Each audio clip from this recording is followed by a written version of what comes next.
Hello and welcome. My name is Debjani Saha from the University of Maryland in College Park, and today I'm going to be talking about our group's work, User Attitudes on Direct-to-Consumer Genetic Testing. Direct-to-consumer genetic testing is a service that provides customers with ancestry and oftentimes health information on the basis of their genetic makeup. Now, these services have been enjoying increasing popularity and provide potentially useful information to consumers. However, there still exist outstanding and pretty serious concerns regarding the industry and its practices. For one thing, the regulations surrounding the use of genetic data in commercial settings are limited, so the potential for abuse, both legal and otherwise, is quite high. Moreover, we know that two of the major players in this space, 23andMe and Ancestry DNA, have already in the past provided the genetic information they collect to third parties for outside purposes, and they continue to foster these sorts of relations, which will necessitate this sorts of sharing in the future, regardless of user desires. Further, the data is subject to the same threats as any other information, whether it's hacking, theft, or tampering, to name a few.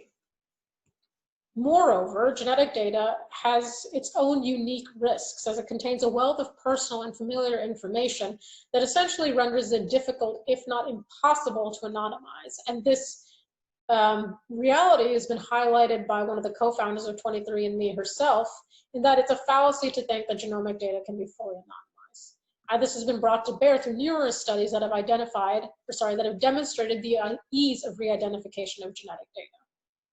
Now, obviously, we're aware of all of these risks. However, it's unclear whether or not the general public is, and if they are, to what extent, and whether or not these concerns have any role whatsoever in their decision to partake in one of these tests. To interrogate these ideas, we conducted a series of semi-structured interviews that were administered in 4 parts. In the first section, we asked participants about their experience. Have they taken a test? If so, which ones? Why do they do it? In the second section, we asked them about the benefits and drawbacks associated with these sorts of tests. In the third section, we assessed their knowledge on a number of domains relevant to direct-to-consumer genetic testing, including DNA, the kind of information it contains, and how the procedures that these companies use to actually provide these services to customers. And finally, in the last section, we addressed privacy in the context of direct-to-consumer genetic testing and the industry's practices. These interviews were audio recorded and transcribed, and then these transcripts were qualitatively analyzed to extract dominant themes. In other words, core ideas that were present throughout each of the interviews that we conducted. Now, we don't suggest that these are concrete, set in stone facts, but rather we present them as areas of high interest that merit further investigation in the future. We recruited participants from the University of Maryland campus, as well as the greater DC metropolitan area, to ensure diversity in our cohort. Crucially, we did not require participants to have taken one of these tests, as we were interested in the perspectives of those who had, as well as those who had not participated in these sorts of tests, to see if we could determine what sort of factors play into how that decision pans out. We ended up with a total of 24 participants, 8 of whom had taken the test and 16 of whom did not.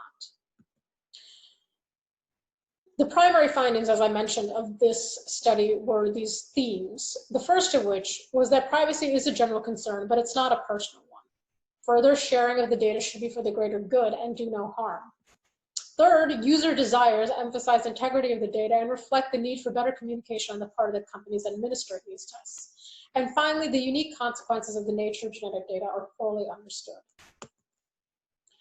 In our first theme, users were, in fact, largely aware of the privacy concerns surrounding direct-to-consumer genetic testing, which is in contrast to most other domains where privacy might arise as a concern, where people generally have to be sort of prodded and poked and eventually goaded into the realization that privacy is something to indeed worry about. That was not the case here. Largely of their own volition and unprompted, participants mentioned that privacy was one of the greater concerns regarding direct-to-consumer genetic testing. However, this awareness didn't necessarily translate into actions.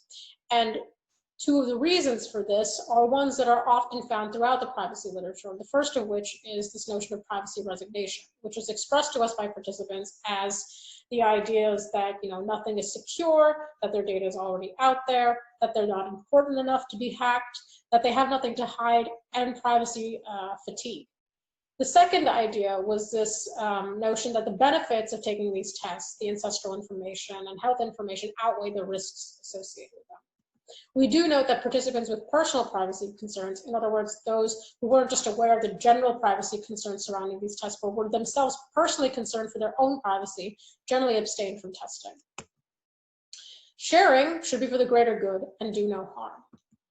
So first, participants widely acknowledge that these companies, 23andMe, Ancestry, DNA, are sharing their information, the genetic information they collect with third parties, and they generally dislike this. However, faced with the reality of the situation, they had a number of stipulations which they presented as sort of requirements for data sharing to occur. One of which was user consent on all uses of the data that might happen. Another one was aggregation of the data to minimize the risk of an individual's genetic profile being given out. And finally, anonymization of the data. Participants also distinguish between appropriate and inappropriate uses of the data. Appropriate uses of the data were generally those in the realm of research, such as biomedical, genealogical, and anthropological. Inappropriate uses of the data were those perceived as invasive or harmful in some way, including targeted advertising, as well as weaponization of genetic data. One idea that was brought up by 4 of our participants was the notion that you might be targeted on the basis of your genetic composition. And we note that 3 of these participants were from minority groups. So this leads to the observation that perhaps people who have a sort of historical precedent of being discriminated and prejudiced against are more likely to have this particular fear or concern. And this is corroborated by other research in this area as well. In short, users should be asked about any uses of their data first, and any potential sharing that occurs should not do any harm, either to the user or to anyone else involved. User desires regarding the data emphasize integrity and reflect the need for better communication. So the first arm of this is that participants were largely of the opinion that the data and sample should be handled in a way that minimize exposure. This included ideas such as constraining sharing of the data, limiting access to data even within the company itself, as well as maintaining secure data infrastructure and secure facilities that actually house the physical samples. The second arm of this are the related notions of consent, transparency, and accessibility. Participants were largely dissatisfied with the privacy notices that these companies use to inform users of how their information will be used moving forward. And this, of course, just highlights a larger problem in the privacy sphere, in that there's still work to be done to figure out how best to present users with the, how their data is going to be used in a digestible and effective manner. Finally, user consequences of the nature of genetic data are not understood. The implications of family inference are unclear. While most participants realize that DNA comes from your parents, fewer than half realize that you can make inferences about your family based on that information, and fewer still come to the serious conclusion that comes out of that, which is when one individual consents and gives up their genetic information to one of these companies, they're also releasing information from non-consenting individuals, i.e. their family. When faced with this dilemma, participants were largely of the opinion that the decision to take this test still remains with the user alone. Finally, users fail to understand that genetic data cannot truly be anonymized, despite realizing that it contains health information, ancestral information, geological and ethnic information.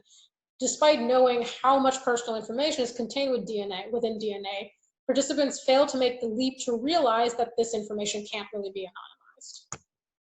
So in summary, users are largely aware of privacy concerns surrounding direct-to-consumer genetic testing, but fail to grasp the unique consequences surrounding the use of genetic data. And perhaps because of this failure, these concerns that they are aware of are not personal in nature. Sharing of the data must be for the greater good and do no harm. And finally, users want greater transparency, clarity, and emphasize data integrity. I'm Debjani Saha. My email address is below should you have any further questions for me. Thanks for listening, and I hope you enjoy the rest of this conference.